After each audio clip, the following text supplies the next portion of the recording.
அவமதிப்பை எப்படி கையாள வேண்டும்? சாணக்கியரின் ரகசியங்கள். இந்த உலகத்தில் உடலை காயப்படுத்துவது கடினம். ஆனால் மனதை காயப்படுத்துவதற்கு ஒரே ஒரு வார்த்தை போதும். ஒரு "நீ யாரு?" ஒரு "உனக்கு இதெல்லாம் செட் ஆகாது." ஒரு அலட்சியமான சிரிப்பு. அவ்வளவுதான். ஒரு மனிதன் உள்ளுக்குள்ளே மௌனமாக உடைந்து போய்விடுவான். நீ நல்லவனாக இருந்தாலும், உழைப்பாளியாக இருந்தாலும், அமைதியாக இருந்தாலும், ஒரு கட்டத்தில் யாரோ ஒருவர் உன்னை அவமதிப்பான். அந்த அவமதிப்பு வெளியில பெரிய சத்தம் போடாது. ஆனால் உள்ளுக்குள்ள பெரிய புயல் உருவாக்கும். அந்த நேரத்துல தான் மிக முக்கியமான கேள்வி வரும். நான் இப்போது என்ன செய்ய வேண்டும்? பதில் சொல்லலாமா? கத்தலாமா? அவனை அவமானப்படுத்தலாமா? அல்லது அமைதியா இருக்கலாமா? பெரும்பாலான மக்கள் இங்கேதான் தோற்கிறார்கள். ஏனென்றால் அவமதிப்பு வந்தவுடனே உணர்ச்சிதான் முடிவு எடுக்கிறது. சாணக்கியர் இதை தெளிவாக சொல்கிறார். உன் எதிரி உன்னை வெல்ல வாளெடுக்க வேண்டியதில்லை. உன் கோபமே அவனுக்கு போதும். நீ கோபப்பட்டால் அவன் வென்றான். நீ உணர்ச்சியில் பேசினால் உன் மதிப்பு குறைந்தது. நீ கட்டுப்பாட்டை இழந்தால் நீயே உன்னை தோற்கடித்துக் கொண்டாய். அதனால்தான் அவமதிப்பை கையாள்வது ஒரு திறமை அல்ல, அது ஒரு சக்தி. சாணக்கியர் ஒரு சாதாரண ஞானி இல்லை. அவர் மனித மனதை ஆழமாக படித்தவர். யார் எங்கே உடைவார்கள், யார் எங்கே உயர்வார்கள் என்று தெரிந்தவர். அவர் சொன்ன ஒரு உண்மை: அவமதிப்பு உன்னை அழிக்கவும் செய்யும், உன்னை உருவாக்கவும் செய்யும். அது உன்னை உடைப்பதா அல்லது உயர்த்துவதா என்பது நீ எடுக்கும் முடிவில் தான் இருக்கிறது. இந்த வீடியோவில் நாம் பேசப்போவது அவமதிப்பை சகித்துக் கொள்வது பற்றி இல்லை. அவமதிப்பை எப்படி சக்தியாக மாற்றுவது, எப்படி அமைதியாக மேலே எழுவது. இவை கற்றுத்தராது, பழி வாங்க கற்றுத்தராது. ஆனால் யாராலும் உன்னை உள்ளுக்குள்ளே உடைச்சிட முடியாத ஒரு மனிதனாக மாற்றும். இந்த வீடியோ முடிவில் ஒரு விஷயம் மட்டும் நிச்சயம். நாளைக்கு யாராவது உன்னை அவமதித்தால் நீ கோபப்பட மாட்டாய், நீ பதற மாட்டாய், நீ அமைதியாக சிரிப்பாய். ஏனென்றால் இந்த உலகம் சத்தம் போடுபவர்களை அல்ல, அமைதியாக சக்தி வாய்ந்தவர்களை தான் மரியாதை செய்கிறது. வாருங்கள், சாணக்கியரின் வழியில் அவமதிப்பை உங்கள் பலமாக மாற்றிக்கொள்வோம். ரகசியம் 1: உடனடி பதில் சொல்லாதே. மௌனம் பலவீனம் இல்லை, அது மிகப்பெரிய சக்தி. இந்த உலகத்தில் நம்மை அதிகம் காயப்படுத்துவது அடிப்பது அல்ல, திட்டுவது அல்ல, அவமதிப்பு. யாராவது நம்மை தாழ்த்தி பேசும்போது நம் மனம் உள்ளுக்குள்ளே உடையும். இதயம் வேகமாக அடிக்கும்.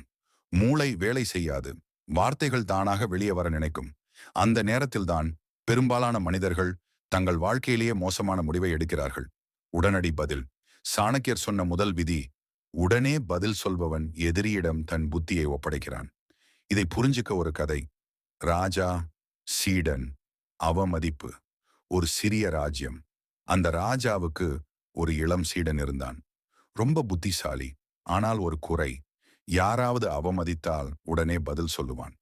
ஒரு நாள் அரண்மனையில் மற்றொரு அமைச்சர் அந்த சீடனை எல்லாருக்கும் முன்னாடி தாழ்த்தி பேசினான். நீ இன்னும் அனுபவம் இல்லாதவன், உனக்கு இந்த விஷயம் புரியாது. அந்த வார்த்தை சீடனின் மனசுக்குள்ளே தீயையிட்டது. அவன் உடனே பதில் சொன்னான். குரல் உயர்ந்தது, வார்த்தைகள் கூர்மையானது. அரண்மனை அமைதியாகிவிட்டது. அந்த நாள் முடிந்ததும் சாணக்கியர் அந்த சீடனை அழைத்தார். அவர் ஒரே ஒரு கேள்வி கேட்டார். நீ ஜெயித்தாயா? சீடன் சொன்னான். அவன் அவமானப்படுத்தினான், நான் பதில் சொன்னேன். சாணக்கியர் சிரித்தார். அவமானப்படுத்தியது அவன், ஆனால் உன் அமைதியை அவனுக்கு கொடுத்தது நீ. சாணக்கியர் சொல்கிறார், யாராவது உன்னை அவமதித்தால் அவன் ஒரு விஷயம் செய்ய முயற்சிக்கிறான்: உன் கட்டுப்பாட்டை பறிக்க. நீ உடனே பதில் சொன்னால் என்ன நடக்குது? உன் உணர்ச்சி அவன் கையில் போகிறது. உன் வார்த்தைகள் உன்னை சிக்க வைக்கிறது. உன் மதிப்பு குறைகிறது. அவன் உன்னை ஆட்டம் போட வைக்கிறான். அவன் சொன்ன ஒரு வார்த்தைக்கு நீ உன் சக்தியை கொடுக்கிறாய். உண்மை என்ன தெரியுமா? அவமதிப்பு உன்னை காயப்படுத்தாது. அதுக்கு நீ உடனே பதில் சொன்னால்தான் அது உன்னை காயப்படுத்தும். சாணக்கியர் இதை மனசின் போர்னு சொல்லுகிறார். இந்த போரில் யார் அமைதியா இருக்கிறாரோ அவர்தான் ஜெயிப்பார். நிஜ வாழ்க்கையில இது எப்படி? ஆபீஸ்ல யாராவது உன் வேலைக்கு கிரெடிட் எடுத்துக்கிட்டா, ஃபேமிலியில யாராவது உன்னை குறை சொன்னா, ஃப்ரெண்ட்ஸ் முன்னாடி யாராவது உன்னை தாழ்த்தி பேசினா, அந்த நொடியில உன் மனசு சொல்றது, இப்ப பதில் சொல்லலைன்னா நான் பலவீனமா தெரிஞ்சிடுவேன். அதுதான் மிகப்பெரிய பொய். சாணக்கியர் சொல்கிறாரு, உடனே பதில் சொல்லாதவன் பலவீனன் அல்ல, அவன் ஆட்டத்தை புரிந்தவன். மௌனம் என்றால் என்ன? மௌனம் என்றால் பயம் இல்லை. மௌனம் என்றால் தோல்வி இல்லை. மௌனம் என்றால் நீ உன் சக்தியை உன்னிடமே வைத்திருக்கிறாய். நீ பதில் சொல்லாமல் இருந்தால் முன்னாடி இருப்பவன் தானாகவே வெளிப்படுவான். அவன் கோபம், அவன் தாழ்வு, அவன் பொறாமை எல்லாம் வெளியே வரும். சீடனின் மாற்றம்.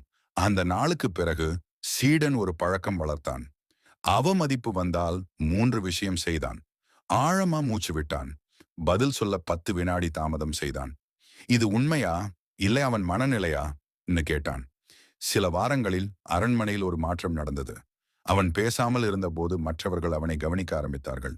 அவன் வார்த்தைகள் குறைந்தது. அவன் மதிப்பு அதிகரித்தது. சாணக்கியரின் இறுதி வார்த்தை: உடனடி பதில் உன் உணர்ச்சியை காட்டும், தாமதமான பதில் உன் புத்தியை காட்டும். இந்த ஒரு ரகசியம் நீ வாழ்க்கையில் பயன்படுத்தினாலே 50% பிரச்சனை அங்கேயே முடிஞ்சிடும். அடுத்த முறை யாராவது உன்னை அவமதித்தா இது நினைச்சுக்கோ, பதில் சொல்ல வேண்டிய அவசியம் இல்லை, உயர்ந்திருக்க வேண்டிய அவசியம் இருக்கு. மௌனம் உன் முதல் வெற்றி. ரகசியம் 2: எல்லையை அமை. பலர் நினைக்கிறார்கள், யாராவது அவமதித்தால் அவருக்கு விளக்கம் கொடுக்கணும், நான் இப்படி இல்லைன்னு நிரூபிக்கணும். சாணக்கியர் இதை ஒத்துக்கொள்ள மாட்டார். அவர் சொல்வது வேறு. விளக்கம் கொடுக்கிறவன் தன் மதிப்பை கேள்விக்குள்ளாக்குகிறான். விளக்கம் கொடுப்பது ஏன் தவறு? யாராவது உன்னை தாழ்த்தி பேசும்போது நீ நீளமான விளக்கம் கொடுத்தால் நீ என்ன செய்கிறாய் தெரியுமா? அவனுக்கு அதிகாரம் கொடுக்கிறாய். உன் நேரத்தை வீணாக்குகிறாய். உன் மதிப்பை இழக்கிறாய். அவன் உன்னை புரிந்து கொள்ள பேசவில்லை, உன்னை இழிவுபடுத்ததான் பேசுகிறான். அந்த இடத்தில் விளக்கம் வேலை செய்யாது. சாணக்கியரின் அடிப்படை கொள்கை. சாணக்கியர் சொல்கிறார், எல்லோருக்கும் உன் எல்லையை விளக்க வேண்டிய அவசியமில்லை, அதை காட்டினாலே போதும். எல்லை என்றால் என்ன? எப்படி பேச அனுமதிக்கிறாய்? எவ்வளவு அருகில் வர அனுமதிக்கிறாய்? எந்த வார்த்தையை ஏற்க மாட்டேன் என்று முடிவு செய்கிறாய்? இவையெல்லாம் உன் எல்லை. எல்லை வைக்காதவன் என்ன இழக்கிறான்? எல்லை இல்லாத மனிதன் எல்லோருக்கும் கிடைக்கக்கூடியவன், எல்லா வார்த்தையையும் சுமப்பவன், உள்ளுக்குள்ளே மெதுவாக உடைபவன். சாணக்கியர் இதை பலவீனம் என்று சொல்கிறார். எல்லை வைத்த மனிதன் என்ன செய்கிறான்? எல்லை வைத்தவன் குறைவாக பேசுவான், தெளிவாக நடப்பான், மரியாதை இல்லாத இடத்திலிருந்து விலகுவான். அவன் கத்த மாட்டான், அவமானப்படுத்த மாட்டான், அவனை அவமதிக்க அனுமதிக்க மாட்டான். யாராவது டிஸ்ரெஸ்பெக்ட்ஃபுல் டோன்ல பேசினா நீ எக்ஸ்பிளனேஷன் கொடுக்க வேண்டாம். கால்மா சொல்லு, இந்த டோன்ல பேசுறது அக்செப்டபிளா இல்ல. ஃபேமிலியில யாராவது அடிக்கடி தாழ்த்தினா வாதம் வேண்டாம். டிஸ்டன்ஸ் வை. உன் அவைலபிலிட்டியை குறை. சோஷியல் மீடியால ப்ரொவகேஷன் வந்தா ரிப்ளை வேண்டாம். Mute, block, move on. இவையெல்லாம் பயமில்லை, எல்லை. முக்கியமான உண்மை. சாணக்கியர் சொல்றார், நீ எதை சகிக்கிறாயோ அதையே நீ அனுமதிக்கிறாய். மக்கள் உன்னை எப்படி நடத்துகிறார்கள் என்பது நீ அமைத்த எல்லையை பொறுத்தது. விளக்கம் கொடுக்கிறவன் தன்னை காப்பாற்ற முயற்சிக்கிறான். எல்லை வைக்கிறவன் தன்னை மதிக்கிறான்.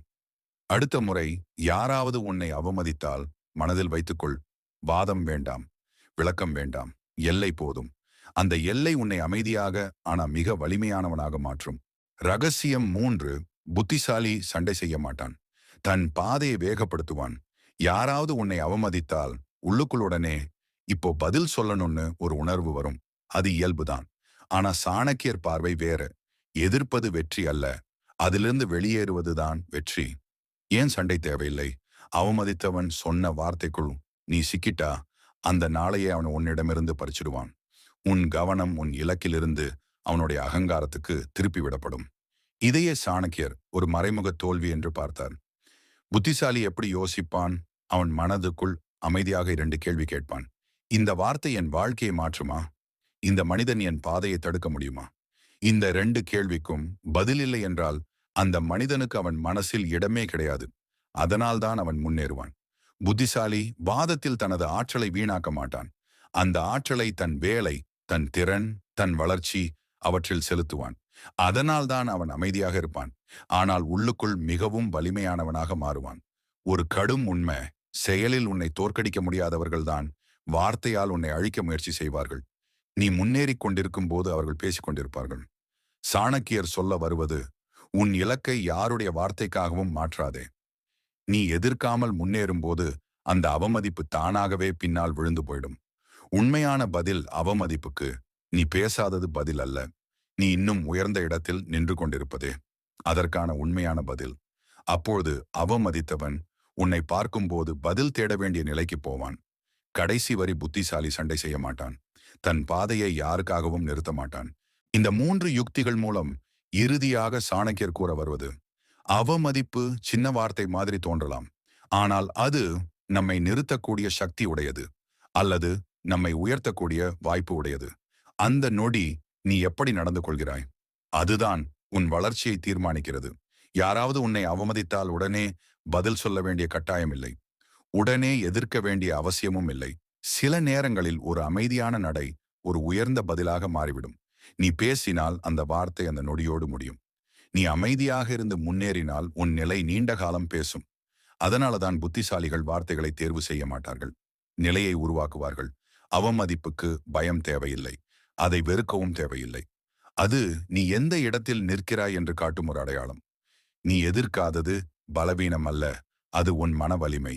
நீ முன்னேறுவது தப்பல்ல, அது உன் பொறுப்பு.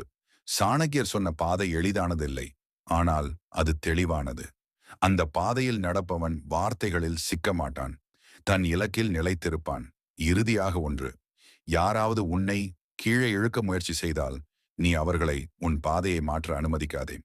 நீ உயர்ந்த இடத்தில் நிற்கும் நாளில் அந்த வார்த்தைகள் தானாகவே அமைதியாகிவிடும். அதுதான் உண்மையான வெற்றி.